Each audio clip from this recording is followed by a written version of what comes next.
Howdy, y'all. Welcome to this edition of the History of Christianity Season 2.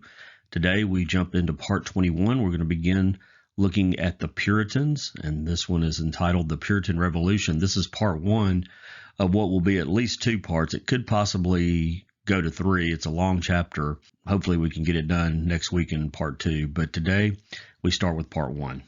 Problems started to develop in the churches in England during the reign of Queen Elizabeth, but things really ramped up when James I took over. Under Queen Elizabeth in England, an intermediate course was followed between the conservatives who sought to retain as much as possible of ancient practice and belief, and the Calvinist Protestants who believed the entire life and structure of the church should adjust to the biblical norm. So there were definitely those who wanted to keep things as close to the way worship had been done in the Catholic Church, actually. And going back as far as they could, they wanted to try to maintain that. But there were definitely those who wanted to really make a strong break from that. And anybody that's going to be in the Reformed movement tradition, the Calvinist tradition, is not going to really be for wanting to keep things as close to the Catholic Church way as possible. So there's a big problem there. But Queen Elizabeth, because of how great of a ruler she was able to kind of keep both sides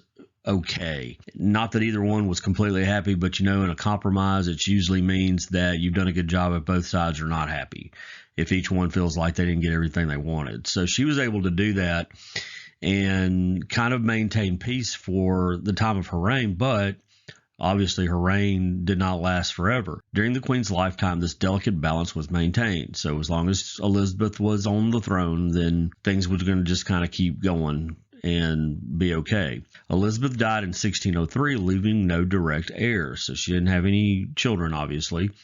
Prior to her death, she declared her legitimate successor to be James, the son of Mary Stuart. And this wasn't going to be very popular, especially among those Protestants, because Mary Stuart was a hardcore Catholic. They're going to be thinking that it's not great that her son is coming in to take over, so there are going to be problems right off the bat. The new king, James I, was also ruler over Scotland as James VI. He did not find his rule in England to be easy. The English always viewed him as a foreigner, so even people that might have been on his side politically, been on his side religiously, still didn't trust him completely because they looked at him as being that guy from the King of Scotland that's been over there in Scotland. So he had problems. He had a deck stacked against him right off the bat. His plan for the unification of England and Scotland earned him enemies on both sides. Neither group wanted to be one nation. The English didn't want Scotland, and Scotland surely did not want England to come in. So he's got that strike against him. Elizabeth's policies in favor of trade empowered the merchant class who resented the king's policies in favor of the nobility. Elizabeth really helped out those who were in that merchant class. She made it easier for them to trade and be able to make profit from that. And so they liked her. James didn't really necessarily care about that group so much. He was one more like a traditional king of the past that really wanted to hobnob with the nobility. But Elizabeth's opened the door for these merchants to have more power now. And so they're going to cause problems for James too, because they're not liking the way he's doing things, and they're sure not wanting to go back to the way things used to be. But James' greatest conflicts were with the Protestants, who thought that the Reformation had not progressed sufficiently far enough in England. They saw this to be the fault of the sovereigns and their advisors. These Protestants were not completely happy with Elizabeth, obviously. Talked about that just a moment ago. But Elizabeth was too strong to go against. So they knew that they couldn't do that. They were going to just have to go along with things. But now that you've got a weaker king, a guy that they don't think has as much power as Elizabeth, now they're going to come out because they don't think the Reformation has gone far enough. They want a total break from all of the things about the Catholic Church that they found objectionable. And the Church of England had not done that. It had taken a middle ground approach. So they're going to push now, and they're going to see James as the enemy of them moving forward in this Reformation movement. Since neighboring Scotland had moved further along the road of Reformation, English Calvinists felt that the time was ripe for similar changes in their own land.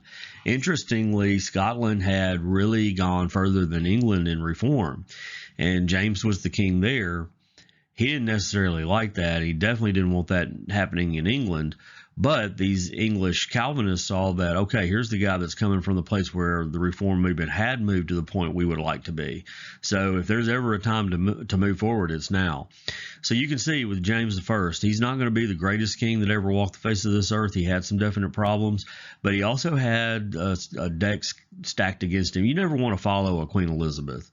You don't want to follow somebody that's that good of a ruler. It's just, you're not going to measure up. And even a very good, competent ruler, when they follow someone who's going to go down in history as legendary, then it's a no-win situation. You're not going to be in a great position. So James was not in a good position, yet this was his time. He wasn't turning it down.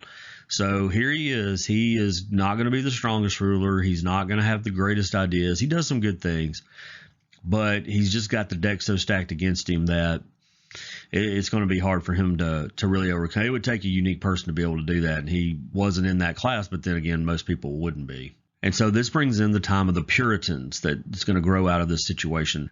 These more radical Protestants were not organized in a single group, nor did they agree on all matters. This makes it difficult to describe them in general terms. So this is kind of a movement that's going on within Protestantism at the time in England.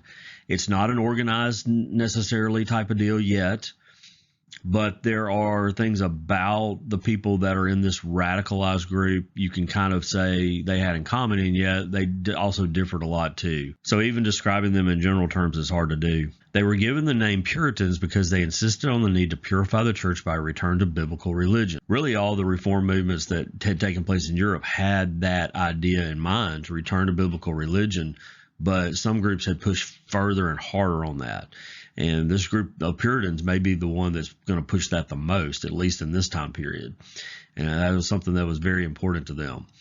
They opposed many of the traditional elements of worship that the Church of England had retained, including the use of the cross, some priestly garments, and the celebration of communion on an altar. So anything that kind of hastened back to the Catholic days, they wanted that out of there. They just saw it as not being a good thing. They stayed worried that a monarch was going to come along that was going to push them back to the Catholic Church.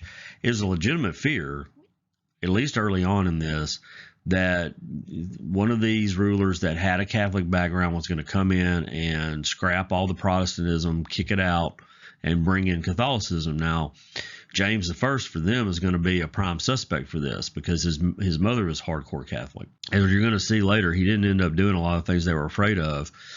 But this is a time that they want to make that push to really distinguish themselves. So anything that would bring back memories of the Catholic days or has to do with the way of doing things, not even the doctrinal issues that they had the most problem with, but just even the way of doing worship, the way of going about offering communion, the way the priests dressed, the ministers dressed, all of these things, they wanted that out. And the more hardline and hardcore Puritan they were, the more they wanted that gone.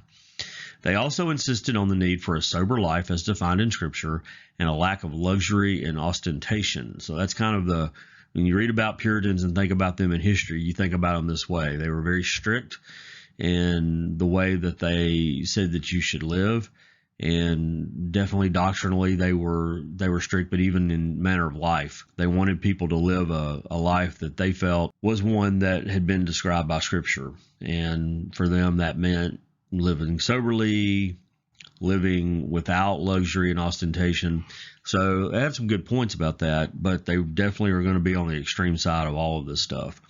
They insisted that the Lord's Day should be devoted exclusively to religious exercise and charity.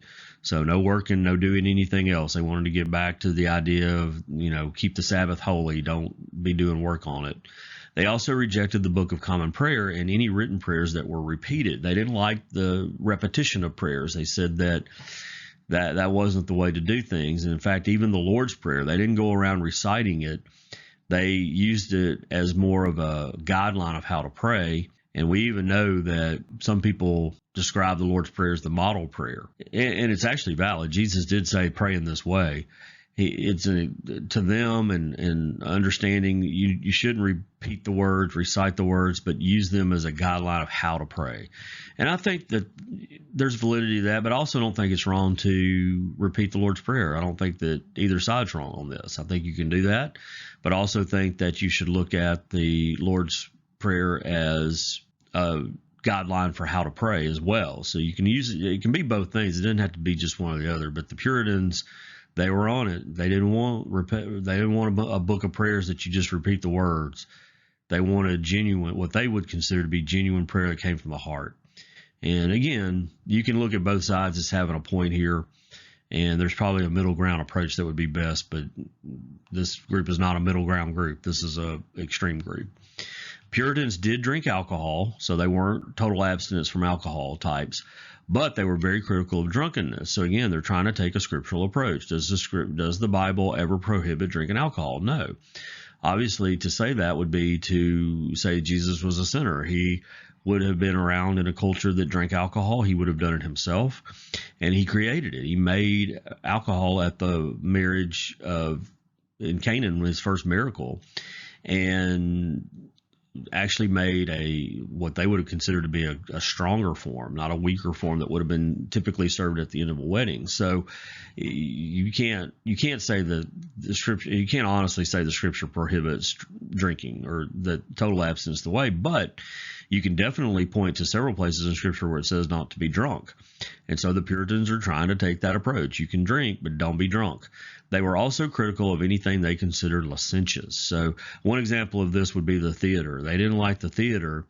And you may be thinking, well, they didn't like it because some of the things that were depicted in the theater. And that was definitely part of it.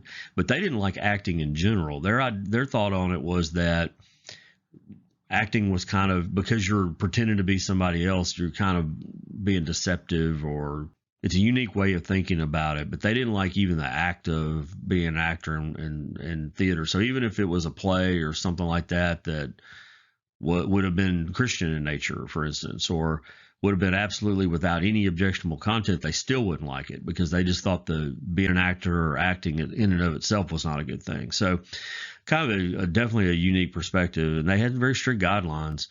And you're going to see as we go through this, and I think we all know this, that they had a very big impact on culture that went into the New World and into our country and our way of thinking. As to church governance, there were many opinions. Some Puritans were opposed to bishops and believed that the church should look to the Bible for how the church should be organized. They didn't like the bishops. They didn't like the control that they had. And they didn't think that biblically that there was any guidelines for bishops. And you can say, well, you can read about different church offices in Scripture, and that's true.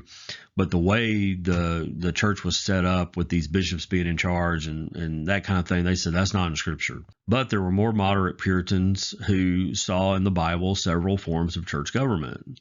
They would have said, well, there's actually more than one. So you could take elements of all of them. You could just pick one, or you might not use any of them. You might just try to get good ideas from them. Some of them insisted the church should be ruled by elders. Still others affirmed that each congregation ought to be independent of all others, and they were dubbed independents. So this idea of church autonomy, that each church comes up with its own set of rules. You might be, as a group, you might have general things in common, but you're not ruled by one another. You don't have to necessarily do things exactly the way everybody else does. This idea was going on at this time. We know that there are groups of Protestant churches that are absolutely based on this. One of the most prominent examples and the biggest one in the world is Southern Baptists that took this on. In fact, we're going to talk about Baptists.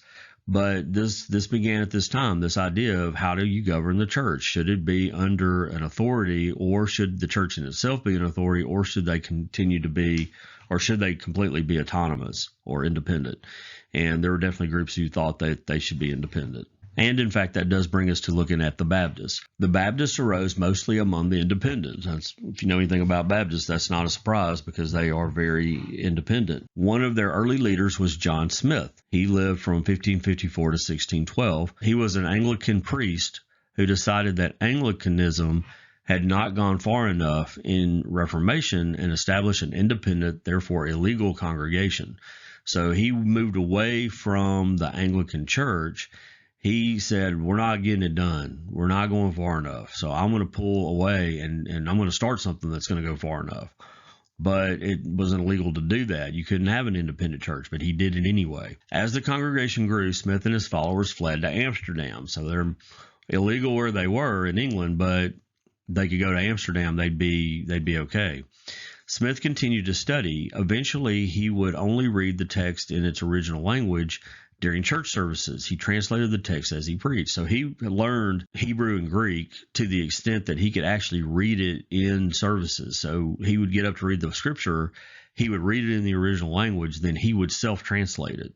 So in one way, that's admirable, but in another way, you got one guy doing all the translating for you. We know that whenever you translate from one language to another, there's going to be times where it's not 100% translation. You're having to make some translation decisions about how to most adequately translate this into a new language. And if you just got one person doing that for you, that's great, except that if they make a mistake about anything or if their thinking is not correct, then it's been passed on to you without you having any idea that there is an issue. So while, you can look at this and say, well, man, that's impressive. This guy was able to read this in the original language. It wasn't great. Now, if those people that were in the room all knew the original language, that would have been fine. But obviously they didn't. He was probably the only one there that did. So it's a nice idea on paper, but it really didn't work. Wasn't the best way to do things, for sure. Smith eventually became convinced that infant baptism was not valid. He responded by first baptizing himself with a bucket and ladle by pouring water over his head and then to baptize his followers. He became known as the self-baptizer. So Smith joined the only other group that believed this in this time, and that was the Anabaptists, in saying that infant baptism was invalid. Well, that hadn't gone real well for the Anabaptists. They were despised by everybody. But he's going to go with what he believes the scripture's teaching. So he goes out, he gets him a bucket and a ladle, and he pours water. He baptizes himself, so self-baptism. And then he goes ahead and baptizes his followers. So this title, the self-baptizer, was not a term of affection. It was actually derision, or it was supposed to be. But it became what he was known as, the self-baptizer, because he did, in fact, baptize himself. Thomas Helwys, a lawyer who helped finance the move to Amsterdam, broke with Smith over the issues of absolute pacifism and the taking of oaths. Smith was big on these things. He thought that there should be absolutely no excuse to fight or defend yourself or do anything. He was absolute pacifism. And then the taking of oaths was more of a practical matter. It meant that if you're a member of that religious group and you won't take an oath, then you can't serve in public office, and so you can't have any opinion on what happens. So he just looked at that as being a bad thing. Helwys was actually a lawyer, so the taking of oaths he wouldn't have been against that anyway. So he breaks over these two things. He thinks they're too important. He couldn't go along with Smith on this. And so Helwys and his followers went back to England. They left Amsterdam and went back to England. And in 1611, they founded the first Baptist church in the country. Soon, Baptists split over matters that divided strict Calvinists and Arminians. We haven't gotten to that stuff yet, but we will. But just know that that's coming. These issues come into play now, though, with the Baptists. Those who took the Arminian position came to be known as General Baptists because they believed that salvation was generally available to all. Those taking the strict Calvinist position became known as Particular Baptists because they believed only the predestined would be saved. We're not going to take a lot of time to look at those two issues because we're going to get to that later. But just know that there's a split in this group, and you may have even heard of these titles before, certainly if you've studied U.S. history, and even today they come into play. But you have General Baptists, they would be Arminian, and then you have Particular Baptists who would be on the Calvinist side. Now let's look back and see what's going on at the Church of England at this time. Meanwhile, the official church was following an opposite course. Elizabeth achieved balance by establishing a church whose theology was moderately Calvinist while retaining in its worship and governance all that did not conflict with its new theology. So the way that she was able to keep the church together was to take the middle ground. Let's take the best of both worlds. So we know that the reason for the split from the Catholic Church was over doctrine. So let's take the doctrine of the Calvinists. We're not going to go to the more extreme positions, but we're going to take more of a moderate Calvinist approach. But what people do like about the old ways of the Catholic Church was the way that worship happened and the way the church was governed. So we'll keep those things. So again, neither side was completely happy, but both sides got some of the stuff that they wanted. And Elizabeth was able to maintain that. But this settlement was difficult to maintain. It was going to take somebody strong, and James is not going to be strong enough. In order to retain traditional aspects of worship, some began to abandon Calvinism. The reason for that is the Calvinists were pushing to get rid of all those things, and the people are saying, well, we don't want to get rid of them. We like that type of worship. We like more of a high church type of worship. So if it's take away our worship style or take away Calvinism, then we'll just kick out Calvinism. So there's a split coming in the church, and there's two sides, and one group is going to move away. Soon Puritans began to fear that a vast movement was developing to return to Romanism. So these conspiracy theories are not just something that goes around in our modern days where people come up with crazy stuff that they've heard or whatever. They've been going around as long as the world's been here and as long as human history's been around. And it was no different in this time. The Puritans they were already paranoid because of James being from a Catholic family. But now they say, oh, here we go. We're going to go back to Catholicism. I'm telling you, that's where we're headed. So they were paranoid about that. These elements were already present when James took the throne. From that point on, these latent conflicts would surface with increasing violence. So James didn't walk into everything being perfect and him mess it up. He walked into the problems were already there, but they were under the surface, and Elizabeth was able to keep them from bubbling up to the top. At least not to the extent that there's going to be a huge issue. But James isn't going to be able to do that. And all of the stuff, that powder keg that's kind of under the surface is going to blow up. And he's the one who's going to have to deal with the fallout. And it happens during his reign. The Puritans did not trust the new king, whose mother was the Catholic Mary Stuart. We talked about that. They thought, well, this is just another sign. We're going back to the Catholic ways. But James did not favor the Catholics, who were repeatedly disappointed when seeking concessions from him. The Catholics thought, oh boy, this is Mary Stuart's son. He's going to get in, and we're going to have our way now. Well, that didn't happen. He didn't do that. He didn't really favor either side. He kind of wanted to keep things the way they'd been. He had some goals in mind, but they didn't have to do with Protestant versus Catholic. And it certainly didn't have to do with let's upset the apple cart and just bring the Catholic back in. That was not his way. He had other things in mind, though. And the Catholics weren't happy during his reign either, so he didn't have anybody happy with him. James was interested in establishing an absolute monarchy as existed in France. That's what he was after. He wanted to have a very strong rule. He didn't have it in Scotland, and that had bothered him. He wanted to be more of a strong ruler, and he wanted to have more of a centralized monarchy that's running the show. And so his thinking is, okay, we didn't get that in Scotland, but I want to get it in England. And that's what his goals are, and he's going to use the church to help him accomplish that. He sought to use the monarchical structure of the church to support the monarchical structure of the state.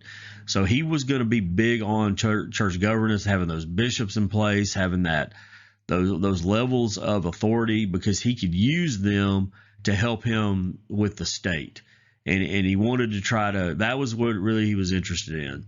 He wanted to hit the monarchy to be strong, and if he could use the church to do that, then that's what he was going to do. Once again, as we have since these rulers got involved, we've got a separation of church and state issue where the state is basically trying to use the church to prop itself up or to gain more power.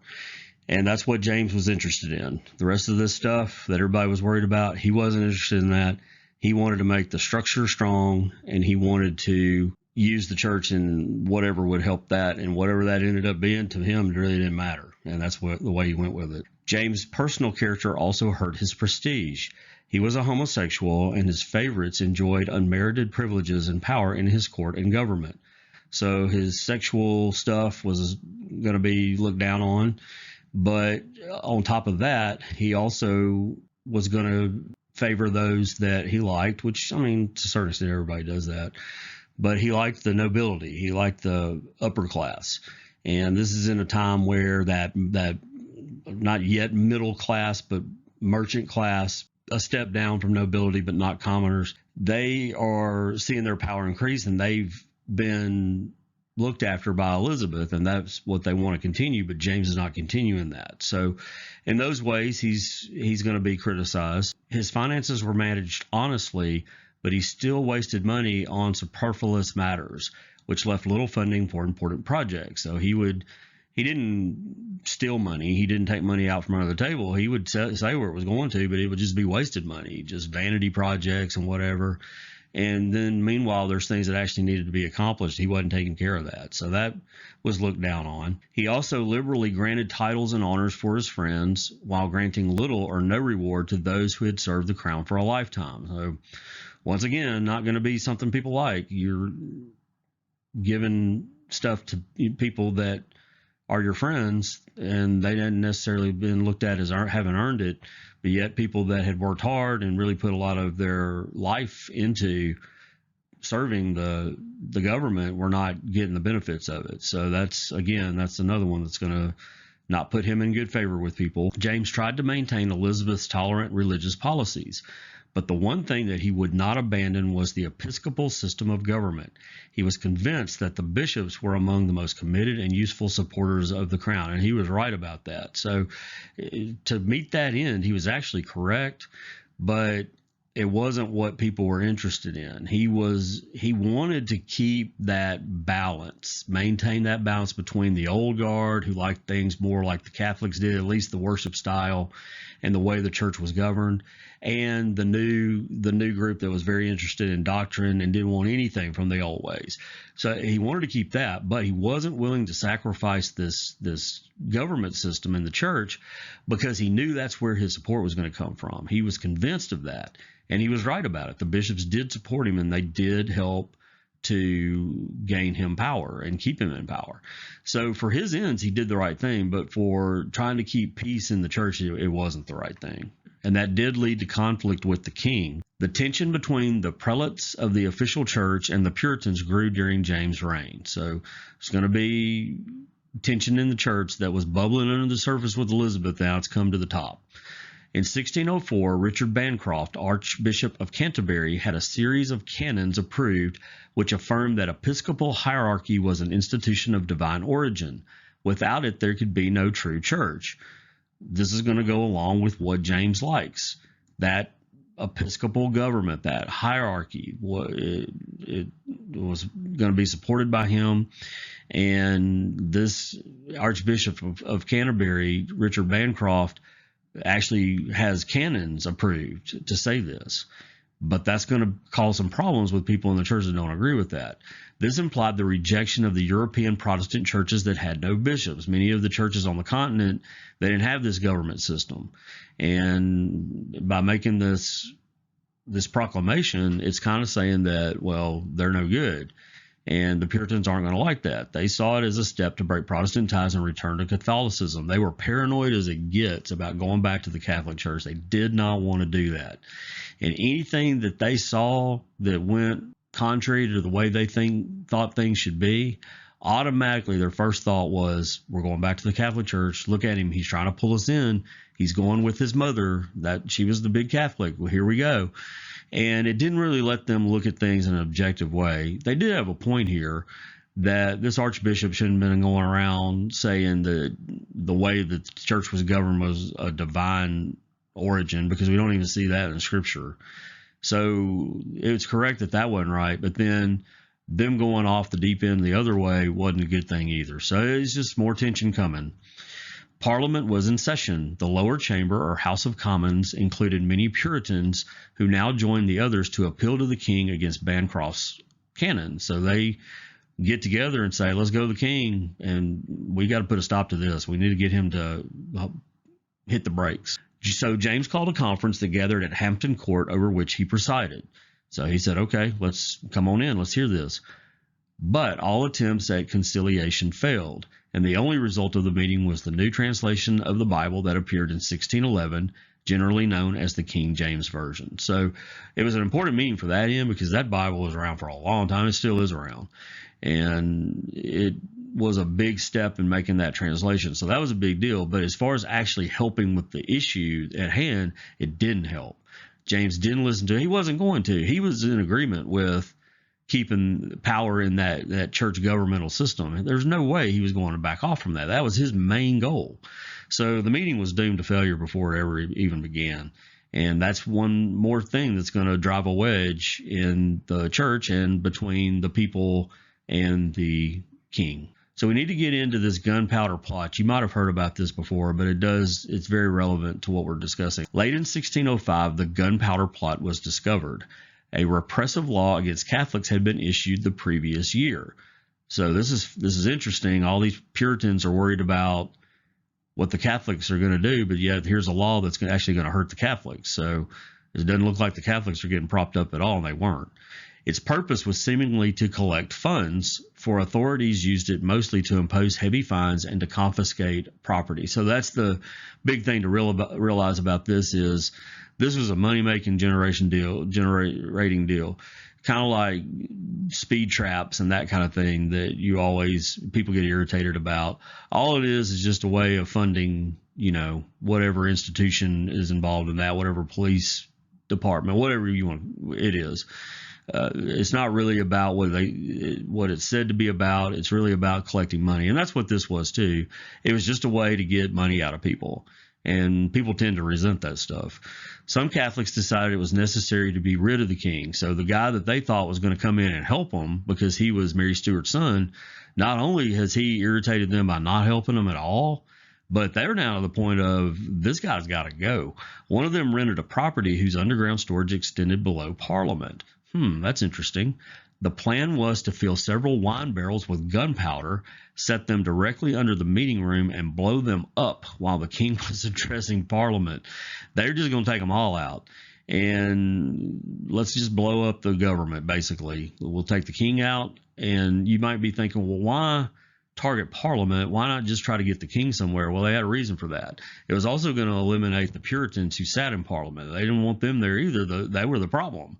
They were helping to bring these laws about. So we can kind of kill two birds with one stone. We get rid of this king who ain't helping us, and then we'll get rid of these Puritans who we don't want around anyway. And in their mind, that was a good idea to do that. But as with most plots, it was discovered. And when it was discovered, the main conspirators, along with some who they never could prove were involved in it, but they killed them anyway, and no doubt that at least some of those were innocent, they were all executed for this. And I mean, that's treason. There's no question. If you're trying to take the government out, you're going to be killed if you don't do it. It's kind of like if you take a shot at the king, don't miss. And they missed completely because they never even lit the gunpowder. It was discovered and they were executed as a result. In some areas, Catholics were hunted down. James used the incident to take the opportunity to impose more fines and confiscations. Thousands of Catholics were soon in prison. So this whole plot resulted in the Catholics, it didn't do anything to help their cause, and it actually hurt them. And James is going to go even more against helping them in the future. Although really in his mind, he didn't care about any of that. It didn't even matter to him that they did this. You look at it, yeah, they executed people, but he just saw this as an open opportunity. Well, I can get even more money out of them now, because they tried to take a shot at me. So, he was consistent in what he was about. Wasn't necessarily the best stuff, but at least he was consistent. This is going to lead, obviously, to problems with Parliament. Those Puritans in Parliament are going to stir things up, and James is not going to get along with them because he's not going to get what he wants out of them. And they don't like him anyway. So problems are brewing here. After the first years of his reign, James tried to rule without convening Parliament. He finally decided the juice is not worth the squeeze with these guys. Yeah, there's some stuff that I can get out of them that I need, but it ain't worth the trouble that I'm having to deal with. So he just didn't have a Parliament. He was able to not convene it, and they didn't have one for a long time.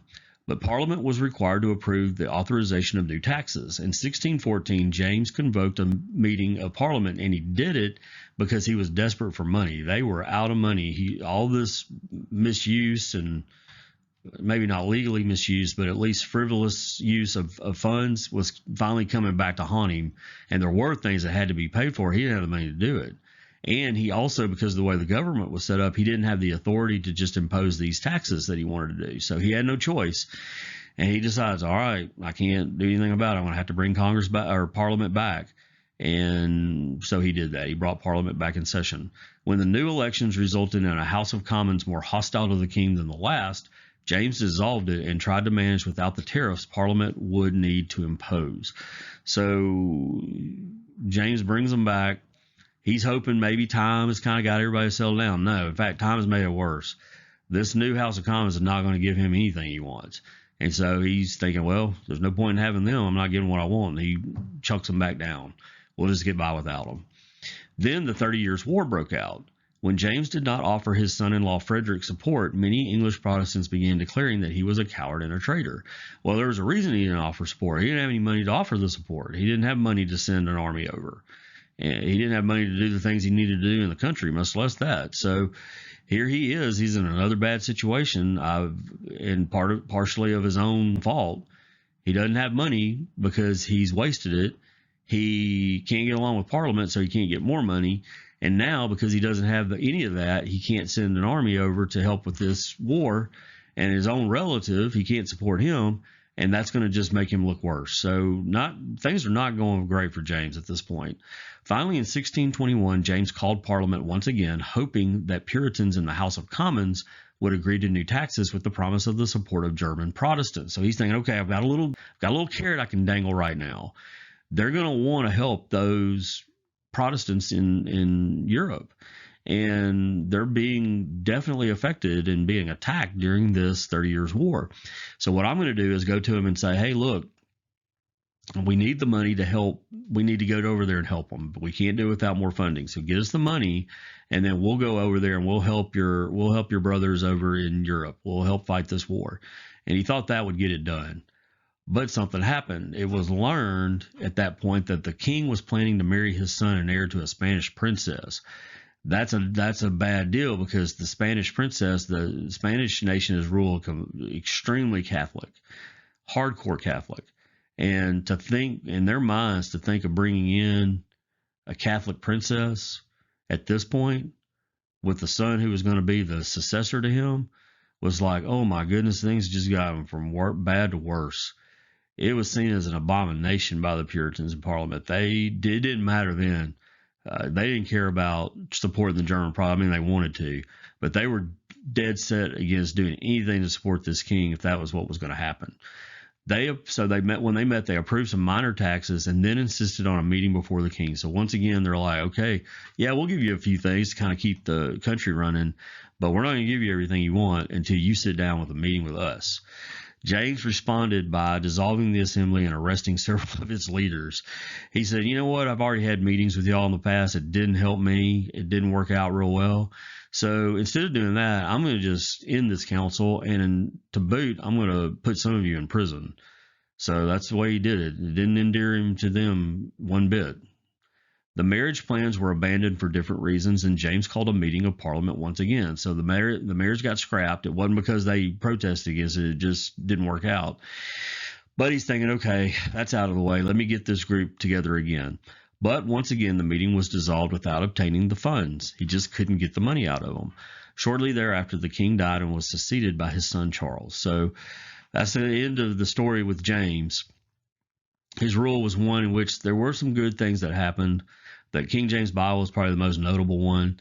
He wasn't the worst ruler, but again, as mentioned earlier, when you're following a legend, that's a bad position to be in. You're never going to be up to that standard. But even beyond that, if he hadn't been following Elizabeth, James would have been considered to be an average king at best. So not the best. The conditions in his country were not great. His own ambitions didn't help matters at all, and the way things ended weren't the best. But he's gone now, and he's going to be succeeded by his son Charles, who's going to take over. But at this point, that's all the time we're going to have for today. So we're going to stop right there. That's a good stopping place.